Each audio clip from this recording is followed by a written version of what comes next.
કેવળ જ્ઞાન શેમાંથી નિષ્પન્ન થાય?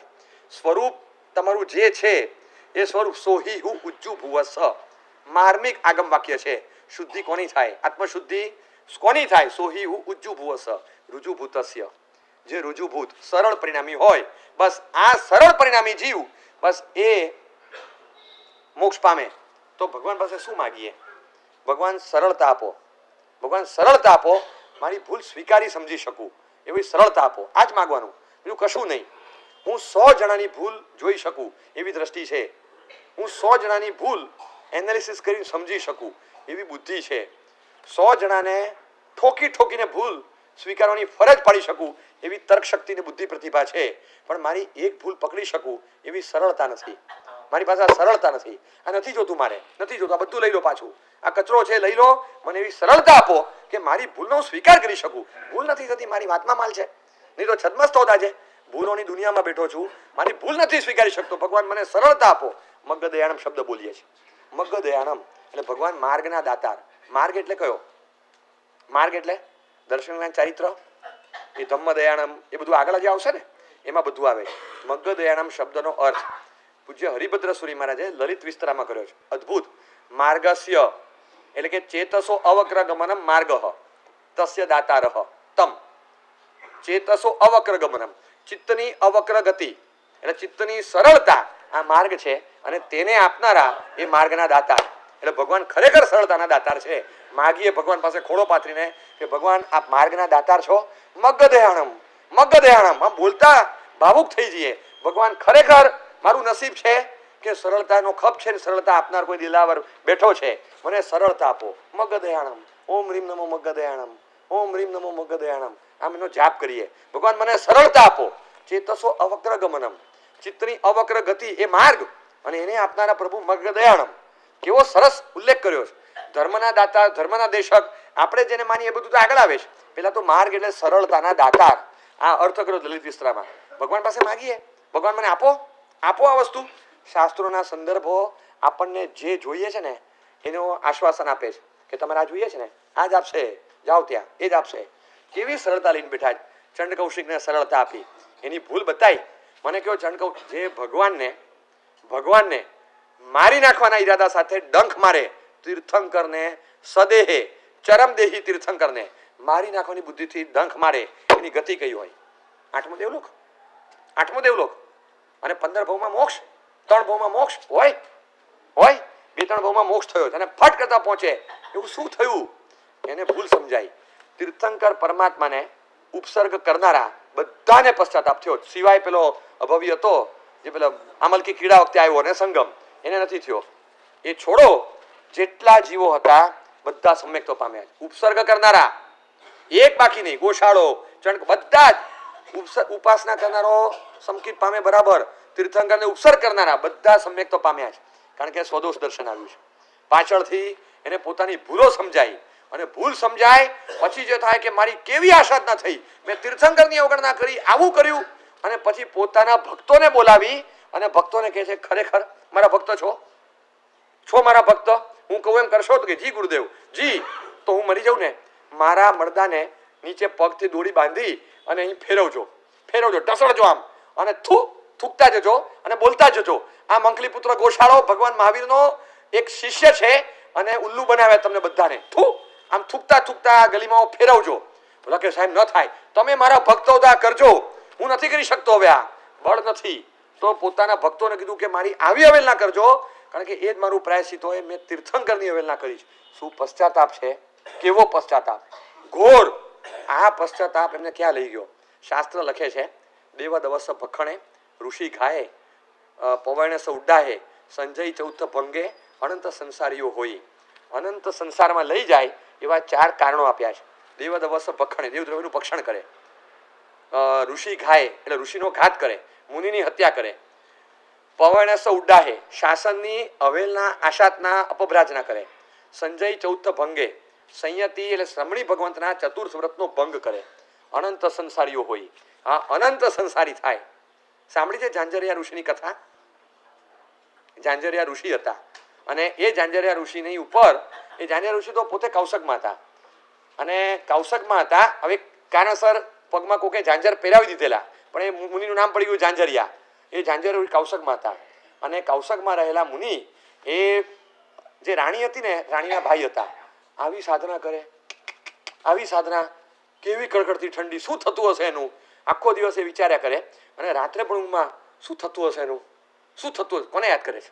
કોને યાદ કરે? પેલા પૂછ્યું, પેલા મુનિ આને ખબર નથી કે આ કોણ થાય એનો. અને રાજાનો પિત્તો ગયો. અડધી રાતે યાદ કરે, પેલા મુનિનું કાસળ કાઢી નાખ્યું, મારી નાખ્યા. મારી નાખ્યા એટલું જ નહીં, ઋષિની હત્યા કરી અને લોહી લોહી લોહી આખું જ. અને પછી સમડીએ ઓઘો લીધો, લોહીથી ખરડાયેલો ઓઘો પડેલો હતો, એને માંસનો લોચો લાગ્યો, સમડીએ ઉપાડ્યો અને ઉપાડીને ઉડતી ઉડતી ગઈ ઝરૂખા પાસે પડી ગયો ચાંચમાંથી. અને ઓઘો પડ્યો અને આ ઉપાડ્યો આમ અને જોયો જે અંદર ઓઘો હતો, અરે આ તો રજોરણ મારા ભાઈનું છે, આ મારા ભાઈનું રજોરણ, આવું લોહીથી ખરડાયેલું. અને ખબર પડી શું ઘટના થઈ છે. ચોધાના સુએ રડી. રાજાએ થયું શું થયું, કે કોણે હત્યા કરી મારા ભાઈની? કોણ તારો ભાઈ? પછી રાજાને ફાળ પડી ગયો, આ શું થઈ ગયું? અને પછી તમે ચોથી ઢાળ સાંભળો. ઝાંઝરિયા ઋષિના મળદાની પાસે જઈ અને રાજા ચોધાના સુએ રડે છે. ઋષિ ગાય અનંત સંસારીઓ હોય, મુનિની હત્યા કરનારો અનંત સંસારી થાય. આ ફલાદેશ આમ છે. અને આ મુનિનો હત્યારો જેના નામ પર શાસ્ત્રકારો અનંત સંસાર લખે છે, એ ત્યાં જઈને ચોધાના સુએ રડે છે, માફી માંગુ છું, હું માફી માંગુ છું, મારી ભૂલ થઈ, કયા કશાયના આવેશમાં હું આવ્યો, હું કેમ શંકા કરી બેઠો. એવો રડ્યો. કેવળ જ્ઞાન. આ ઋષિના ઘાતક રાજાને કેવળ જ્ઞાન ત્યાં ને ત્યાં 20 મિનિટમાં. તમે કલ્પના કરો, પોતાના દોષનો એકરાર સ્વીકાર અને તીવ્ર પશ્ચાતાપ તમને કઈ ગતિ અપાવે છે, પરમ ગતિ અપાવે છે. કેમ આપણે નથી અપનાવતા ને? સ્વદોષ દર્શન જેવો કોઈ મહામંત્ર નથી, અદ્ભુત મંત્ર. અને ત્યાં ચોધારા સુએ રડતા મહાત્માની પાસે ખમાવતા. મુનિ કલેવરને ખમાવે, મુનિ કલેવરને ખમાવે. સમડી ઓઘો લઈ ઉડંતી રાણી આગળ પડ્યો, રાણીની આગળ ઓઘો પડ્યો. અને જ્યારે રાજાને ખબર પડી ત્યારે ત્યાં જઈ અને ખમાવે છે. કોને? મુનિ તો છે નહીં, તો મુનિના કલેવરને, મુનિ કલેવરને ખમાવે. આંસુડા નાખન તો રાજા આંસુઓ પાડે છે, તીવ્ર પશ્ચાતાપ. અને રાજાની આંખમાંથી ચોધાર આંસુ પડે. આજે આંસુની ધાર ચાલે છે ને, ધોવાઈ ગયા. હા પસ્તાવો, વિપુલ ઝરણું, સ્વર્ગથી મોક્ષથી ઉતર્યું છે. આ તો મોક્ષમાંથી અવતરેલું ઝરણું છે. શું પશ્ચાતાપ એટલે આ શુભ ભાવ, એના આઈસબર્ગ એવા ઘન છે ને, અંદર આગ જે પશ્ચાતાપની લાગે ત્યારે પીગળે અને પછી એમાંથી જે ધારા નીકળે એ પશ્ચાતાપની ધારા ગંગોત્રી છે. એમાં ડૂબકી મારતાની સાથે આપણે જે પ્રચલનમાં કહેવાય ને, શેત્રુંજી નદીમાં નાવ ને એટલે તમારા પાપ ધોવાઈ જાય.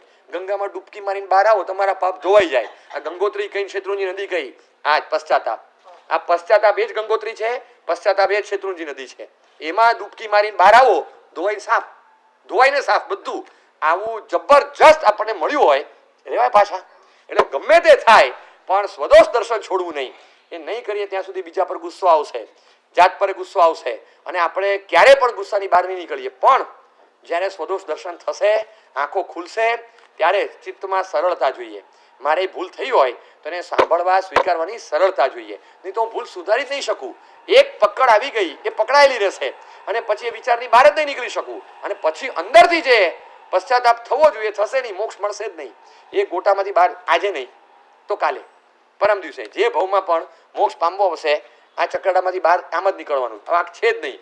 પોતાની ભૂલ, પોતાનો અહંકાર એ એવું અટપટું છે. પેલા છાપામાં ઘણી વાર ચિત્ર આપે, ખબર છે, આમ આમ આમ આમ, અને અંદર એક માણસ બતાવે, આ માણસ અંદર ફસાઈ ગયો છે, એને બહાર કાઢો. આપણે ચિત્ર આપે, પછી આપણે મથામણ કરીએ, આમથી આમ, સારું અહીંયા બ્લોક છે તો એક કામ કરીએ, આમથી આમ, અને અહીંયા તો આમ આડી વાડ છે, આમથી આમ, હાંજ પડે પેલા ચકડામાંથી બહાર જ ન નીકળે. ખબર છે, બસ આ અહંકારનું ચકડું. અને પછી આપણને કોઈ કે તું આમ ને આમ કરે છે, કશું નથી, જો આમ આમ જા, હા તારું બધું થાય. આ સીધું આમ જ હતું. આ માણસ આ કાગળમાં કોર્નર પર અહીંયા હતો, આપણે આમ કાઢ્યો, આમ કાઢ્યો, આમ ખાલી બેકફૂટ પર 2 પગલા પાછા ફરે, પાછો દરવાજો ખુલ્લો જ, પણ પાછો શેનો ફરું? પાછો ફરે 2 ડગલામાં બહાર નીકળતો હતો. આપણે બધી દિશાઓ ચકાસી આગળની, પણ આગળ વધવામાં તો અટવાનો જ હતો. ભાઈ તું પાછો ફર, ઓ તારું ભલું થાય. વેરી સિમ્પલ યાર. પાછા ફરવામાં 2 ડગલામાં બહાર હતું. જોયું જ નહીં આપણે કે પાછળ દરવાજો ખુલ્લો છે. આપણે જોયું જ નહીં કે આપણે બેકફૂટ પર જવાનું છે. આપણે ફ્રન્ટ ફૂટ પર જ રમવા ટેવાયેલા. હું તો આગળ જ વધીશ. જા ભાઈ અટવા. આ આટી ઘૂંટીમાંથી બહાર જ નહીં નીકળતું. કારણ કે બનાવનારે સમજીને બનાવી. બધા રસ્તા બ્લોક છે આગળ, તારે જવું હોય રસ્તે જા, જે રસ્તો લેવો હોય લે. આંટી ગુટીમાંથી બહાર નીકળવા માટે you have to be on back foot. તમે પાછા ફરો, તમે તરત તરત જ બેટ્સમેનને ખબર છે કે ભાઈ થઈ જાય મિજાજ, લાગી જાય લાલચ કોકવાર, બોલની ફ્લાઇટ જોઈને અથવા જરા લોકોની સિક્સની ડિમાન્ડ સાંભળીને જરા ચડ ઉપડે, એ આવી ગયો ક્રીઝની બહાર. સહેજ લાગે ને કે નથી રમાયો, ફાટ આમ પગ તાણીને ક્રીઝમાં મૂકી દે અંદર. ના રેવાય ક્રીઝની બહાર ના જવાય. આમ મરીને પણ ક્રીઝની અંદર જતો રહે, કારણ કે ખબર છે કે ક્રીઝની બહાર જવાય નહીં. એને ખબર છે ભૂલમાં નીકળી ગયો તો ફટ સીધો ક્રીઝની અંદર જતો રહે. તમે વિચારો ખાલી કે આટલું જ છે, ખાલી મારા દોષનું દર્શન, મારી ભૂલનો સ્વીકાર કરું ને, બધું આવી ગયું. મારી ભૂલ એ ક્રીઝ એની બહાર જવાય નહીં. સ્વદોષ દર્શન એટલે મારી ભૂલ થઈ એનું સંવેદન જોઈએ મારી પાસે, અને આ સંવેદન જ્યારે નથી આવતું ત્યારે આપણે જો બીજાની ભૂલ એને સમજાવવા માટે આપણી પાસે કેવી બુદ્ધિ પ્રતિભા છે. પોતાની ભૂલ સમજવા માટે એવો અંધાપો હોય, પાર્શિયલ અંધારો. મને છે ને આમ આજુબાજુમાં જવું, તમારા ઘરમાં શું ચાલે છે, દૂરના ઘરમાં શું ચાલે છે, સામેના ટાવરમાં 12મા માળે શું ચાલે છે, બધું અહીંથી બેઠા બેઠા દેખાય. શું વાત કરું? તો કે હા, તો મારા ઘરમાં ખીચડી બની પણ મને નથી દેખાતી, મારા થાળીમાં દાળ ભાત છે પણ આમ કરું, ક્યાં છે થાળી? પછી કે આંધળા થોડા જો થાળી આ રહી, પણ ખબર નહીં મને ત્યાંની થાળી દેખાય અને આ મારી થાળી નથી દેખાતી. ખબર નહીં એવો અંધાપો છે, મને મારી થાળી નથી દેખાતી, કોકની થાળી દેખાય છે. મને મારું ઘર નથી દેખાતું, મારા ઘરમાં કશું નથી દેખાતું, અને ગામ આખાના ઘરમાં શું ચાલે છે બધું જ દેખાય. આ કઈ જાતનો અંધાપો? આ કઈ જાતનો અંધાપો? બસ જેમ પર પ્રતિષ્ઠિત ક્રોધ હોય ને, એમ પર પ્રતિષ્ઠિત દોષ દ્રષ્ટિ બહુ ખતરનાક દોષ છે. બધા દોષોને અંદર લાવવા માટેનો દરવાજો છે, દરવાજો. એ બધા દોષો અંદર ખેંચાઈને આવે છે.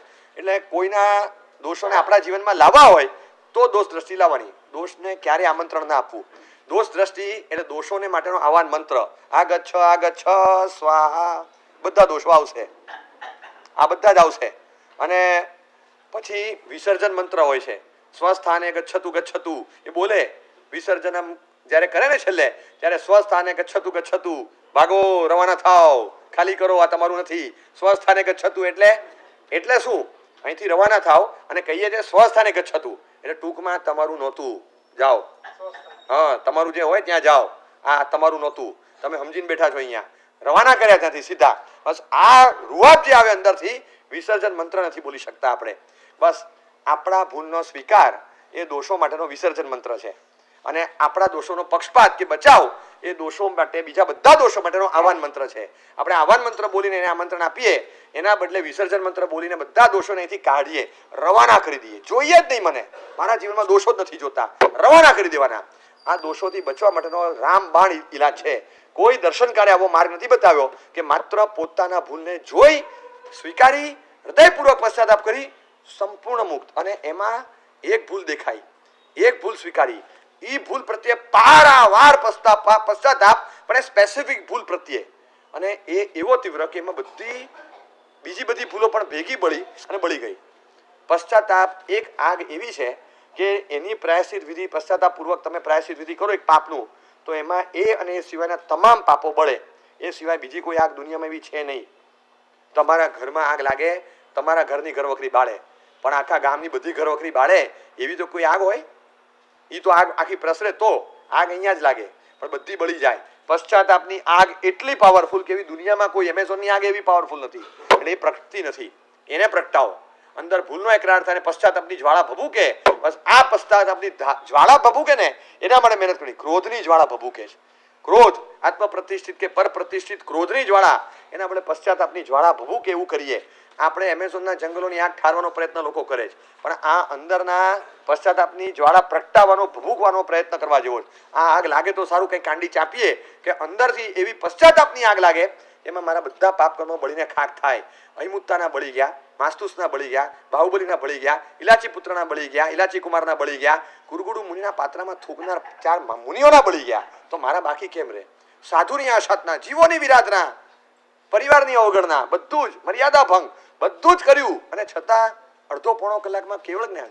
દરેકને પાંચેને હદ કરી, વિરાધના, આશાતના, અવગણના, બધાની ઉપરવટ આ પશ્ચાતાપ છે. એટલે એ નથી કે આનાથી ગભરાવું નહીં, પણ પ્રોવાઇડેડ આપણી પાસે આવો પાવરફુલ ફોર્સ હોય તો જ, તો આનાથી ડરવાની જરૂર નથી. થઈ ગયું આ લાવો, પણ એ હોય કે ન હોય આના વગર છૂટકો નથી. જેવું સ્વદોષ દર્શન આવશે, અરીસામાં મોઢું જોવાનું છે, અરીસામાં મોઢું જોવાનું છે, તો જ ખબર પડે. તો જ મને યાદ છે કોઈક સ્થાનમાં ચાતુર્માસ હતું, અનેક વાર એ ઘરે હું ગોચરી ગયેલો. આમ બંગલો હતો, નીચેથી ચડી અંદર એન્ટર થઈને હોલ સીધો, હોલમાંથી એક દાદરો, એ દાદરો ઉપર જાય એટલે ફર્સ્ટ ફ્લોર પર ત્યાં કિચન, બીજા રૂમો હશે, નીચે ખાલી હોલ અને એક રૂમ જ હતો, બાકીનું બધું ઉપર. પછી એની ઉપર હું પહેલા માળે જઉં, દાદરો ચડીને સીધો પહેલા માળે જઉં, અને જ્યારે જેટલી વાર દાદરો ઉતરું ને બરાબર દાદરો ઉતરીએ ત્યારે સામે 6-7 ફૂટનો લાંબો અરીસો. જેટલી વાર નીચે ઉતરું ને જોવું ન હોય પણ તરત નજર પડે, પહેલા ખાલી પગ દેખાય, ટપ ટપ ટપ ટપ ટપ ટપ ટપ. આમ અત્યારે યાદ આવે છે ઘટના અત્યારે, કે માણસ પાસે આવો અરીસો હોવો જોઈએ જે બતાડે કે તમે નીચે ઉતરી રહ્યા છો. તમને આ સ્વદોષ દર્શન, આ સ્વદોષ દર્શન કહેવાય. આવો અરીસો જ નથી જે દેખાડે કે જો તમે નીચે આવી રહ્યા છો, C C C you are coming down down down down down. અને તમે ગમે એવા ઉપર ચડો, હવે ઉપર ચડું એ નહોતું દેખાતું, કારણ કે બેક સાઈડ પર હતો. આપણે ઉપર ચડીએ તો બતાવે જ નહીં, અને નીચે ઉતરીએ તો તરત દેખાડે. આવો અરીસો જોઈએ, એ ઘરમાં હતો. આવો અરીસો ગોઠવવા જેવો છે, ખરેખર ગોઠવવા જેવો છે. હવે મને ઘર શોધવું પડશે, આમ આપણે અરીસામાં જોવાય નહીં અમારે, પણ આ તો અનાયાસે નજર પડતી, કારણ કે દાદરા પર આમ નજર નાખો ને દાદરાથી 4 ફૂટ દૂર પૂરું થાય અને દેખાય. એટલે ઉપર ના જોઈએ પણ પગ દેખાય કે એ આપણો જ પગ છે, ખબર તો પડે. અને એવી મજા આવે કે આપણે ઉપર ચડીએ તો દેખાય નહીં, અને નીચે ઉતારો તો પહેલે પગથિયાથી છેક સુધી દેખાય. અને જેમ જેમ વધુ નીચે ઉતરતા જાઓ એમ તમારી જાત વધુ ને વધુ દેખાતી જાય. પહેલા પગ દેખાય, પછી ઢીચણ દેખાય, પછી કમર સુધી દેખાય, આખું દેખાય. ગાંડા આખો આવી ગયો નીચે. જેમ જેમ નીચે ઉતરો પહેલા પગથિયે ખાલી પગ જોઈને અટકી જાવ ને તો આગળ નહીં જોવાય, નહીં તો આખા નીચે, અને પછી આખો માણસ દેખાય. આપણે નીચે ઉતરી ગયા એની વધારે શરમ ક્યારે આવે? પગ જોઈને નહીં, ચહેરો જોઈને. અરે પગમાં તો કઈ નહીં, તો બીજા નતા, એ તો બીજા મહારાજ હતા, મારા નહોતા, આપણે ગપ્પાઈ મારીએ. પણ જ્યારે ચહેરો દેખાઈ જશે ને પછી મહારાજ હતા, એ પગ પણ મહારાજ હતા, પછી બીજાના ન થાય. અને ચહેરો ક્યાં દેખાય? છેક નીચે ઉતરો ત્યારે. આ ગાંડા અધવચ્ચે અટકીને પાછો ફર્યો જ ને તો ચહેરો ન દેખાય, તોય ન સૂચ્યું આપણને. આ મજાની પ્રથા છે. આવો એક અરીસો જોઈએ. આ અરીસાનું નામ છે સ્વદોષ દર્શન ઇતિ દર્પણમ. આ દર્પણ પૂજા છે. આ દર્પણ પૂજા રોજ કરવા જેવી, કે દર્પણમાં જાતને નીચે ઉતરતી જોવાની, કે હું રોજ નીચે ઉતરી રહ્યો છું, ઉપર ચડું ત્યારે દેખાય નહીં, નીચે ઉતરું તો ફટ કરતું પહેલા જ પગથિયે દેખાય. એટલે હંમેશા આવું કંઈક જો બતાડે તો સ્વદોષ દર્શનનો અરીસો રાખવો, અને એના આધારે પોતાના કશાયોને સાફ કરી, અને કશાયના મામલેથી બધા કર્મોને સાફ કરીને કેવળ જ્ઞાન પામવું. બાકી ક્રોધ અને ક્રોધના ટેકામાં આવતું અભિમાન એ ક્યારેય આપણને બચાવશે નહીં. આ લૂંટફાટવાળા તત્વો છે, એના ભરોસે રહેવા એ ક્યારેય માલ નહીં આપે. કશું નથી. મારે ઘર હિન્દુસ્તાનમાં બાંધવાનું અને ગુરખો લાહોરથી બોલાવવાનો શક્ય જ નથી કે મારા ઘરનું રક્ષણ થાય. મારા ઘરનું રક્ષણ તો થાય કે મારો માણસ રક્ષણ કરતો હોય, તો જ મારા ઘરનું રક્ષણ થાય. એટલે મારે મારો માણસ જોઈએ, મારો માણસ સ્વદોષ દર્શન. એ મારો આત્મસાધના ખબર છે કે દલ્લો ક્યાં છે, એ એનો જીવ બળે, એ તરત મને ઇન્ડિકેશન આપશે. એટલે હંમેશા શસ્ત્ર ઓછા હોય ને તો ચાલે, રડાર કાચું હોય ન ચાલે. ડિફેન્સનો કાયદો છે, તમારી પાસે એક મિસાઇલ ઓછી હોય તો ચાલે. રડાર શું કામ કરે? એક બોમ્બ નથી છોડતું, પણ ત્યાંથી કંઈક છૂટે ને રડારમાં પકડાય, ત્યાંથી મિસાઇલ છૂટી, પછી તમે એક્ટિવેટ થાવ. સામૂહિક વ્યક્તિ શું પ્રહાર કરે છે એ રડાર હાઈ ફ્રીક્વન્સીની હોય તરત પકડે છે. તમારી પાસે શસ્ત્ર ઓછા હોય તો ચાલે, પણ જે દેશ પાસે રડાર નબળું હોય એની ડિફેન્સ ખાડે જાય, કશું ના કરી શકે. રડાર મજબૂત જોઈએ. મોરાજા આટલા શસ્ત્રો છોડે છે, ઘાયલ થઈ જઈએ, મરી જઈએ, તબાહી મચાવી દે. રડાર પાયમાળ થયેલું, આવ ખાડે ગયેલું છે. રડાર સિસ્ટમ હાઈ ફ્રીક્વન્સીની વસાવો.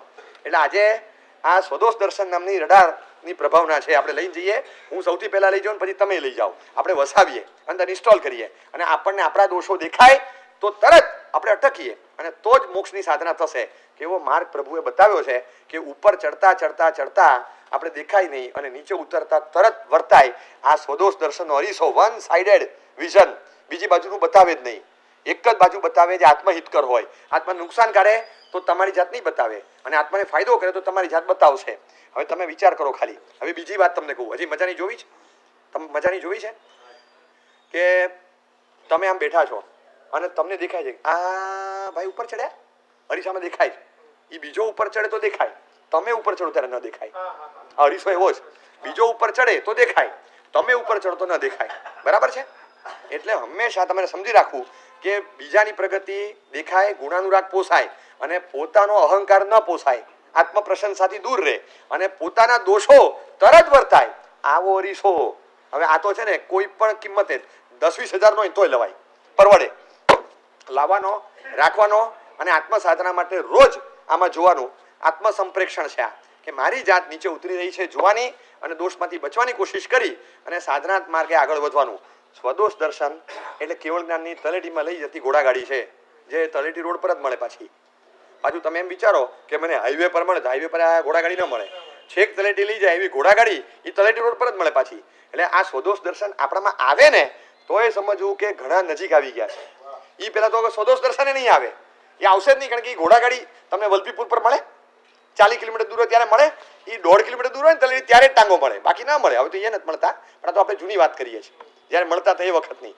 એટલે એ સિવાય નહીં મળે. તમે તમારી ગાડીમાં છેક સુધી જઈ શકો, પણ ત્યાં પહોંચવું જ આ સાધનામાં બહુ કામ લાગશે. પોતાના દોષોને જોતા શીખી અને આત્મ સાધના એવી વિકસાવીએ કે જેના આધાર પર આપણે જલ્દીથી ઉપર જઈ શકીએ. સાધનાનું બળ ઓછું જ તો વિરાધનાઓને જોઈને ઉપર ચડી જઈએ. કરીએ એમાં શું છે? એટલે આ એવો વેપાર છે કે તમારા પોષણના આધારે હું વેપાર નથી કરી શકતો, પણ તમારા રોગને દૂર કરવાનું વેક્સિન આપીને હું વેપાર કરી શકું છું.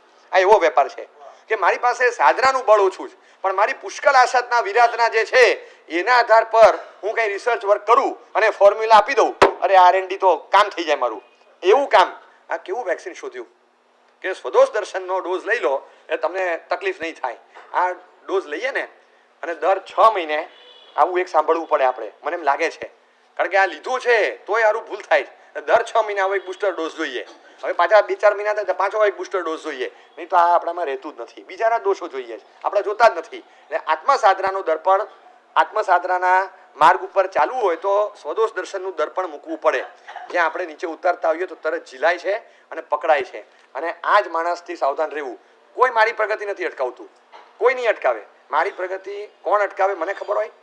એક જગ્યાએ સેમિનાર હતો અને સેમિનારમાં બધાને કીધું કે તમે બધા આગળ વધી શકો એમ છો. તમને લાગે કે મારા પપ્પા અભણ છે, મારા મમ્મી સમજતા નથી, મારો ભાઈ જે હોય તે, તમારી પ્રગતિ કોણ અટકાવે છે? દરેકના એક માણસ હોય છે ઘરમાં કે જેના કારણે એની પ્રગતિ અટકે છે. તમે જાઓ રૂમમાં, તમને મળશે ભાઈ, મળો, જાઓ. દરેક જણ રૂમમાં જાય અને બહાર આવે, મળી લીધું તો કે હા, લાગે છે કે એના કારણે જ અટકતી તમારી પ્રગતિ? Yes sir, yes. બધાએ હા પાડી, બધા કલીગ્સે હા પાડી, બધાને અંદર મોકલે. અંદર ખાલી હરીશો જ હતો. બધા જોઈને આવે, બોલો લાગે છે તમને કે તમે જેને જોયા એના કારણે અટકે તમારી પ્રગતિ? હા સાહેબ, હા સાહેબ. આમાં રૂમમાં અંદર જવાની જરૂર છે. અંદર જઈએ, ચહેરો જોઈને બહાર આવીએ ને પછી ખબર પડે કે આ ડફોડ નહીં, પણ આ ડફોડ દેખાતો હતો ને એના કારણે મારી પ્રગતિ. ડફોડ છે, ડફોડ, એના પાપે મારી પ્રગતિ અટકે. એ જુદો, હું જુદો. કારણ કે એ પ્રતિબિંબ છે, આ બિંબ છે, એ જુદો. પણ કે એના કારણે મારી પ્રગતિ અટકે. કોઈ કે તમે એક જ છો તો કે આ તો એક, પણ એના કારણે એટલે કે આના કારણે મારી પ્રગતિ અટકે છે. કહી દેવાનું, સ્વીકારીએ ને. મારા કારણે અટકે છે, સ્વીકારશું નહીં તો ક્યાં ભલીવાર છે, ક્યાં આગળ વધશું? ખબર પડે ખોટા રસ્તે ગાડી ચાલે છે, ખબર પડે છે, એ પછી બ્રેક નહીં મારવાની, પીને ચલાવવાનું. આપણે આગળ ચાલી ગયા, ખબર પડે છે, દેખાય છે કે રસ્તો ઊંધો જ, અને તોય અટકતા નહીં. મુંબઈ 400 કિલોમીટર, મુંબઈ 430 કિલોમીટર, પાછી સ્પીડ વધારી, મુંબઈ 460 કિલોમીટર. જેમ જેમ હું મુંબઈ જઉં છું અને મુંબઈના કિલોમીટર વધતા જ જાય છે, તો મને ખબર ના પડે કે હું ખોટા રસ્તે છું. હું બેંગ્લોરના રસ્તે હોઈશ ભાઈ. આ કઈ રીતે ચાલે?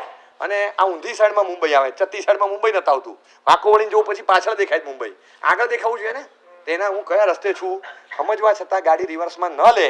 એ ગતિ, ગાડી ચલાવવામાં ગતિ કરતાં દિશા મહત્વની છે. ગતિ તો 140ની હોય, દિશા ઊંધી હોય શું કામની? ગતિ 20ની હશે ને તો ચાલશે, દિશા સાચી જોઈએ તો મુંબઈ મળે. એટલે દિશા પકડાય એના માટે સ્વદોષ દર્શન જરૂરી. એ રાખીએ એવી ખાસ ભલામણ.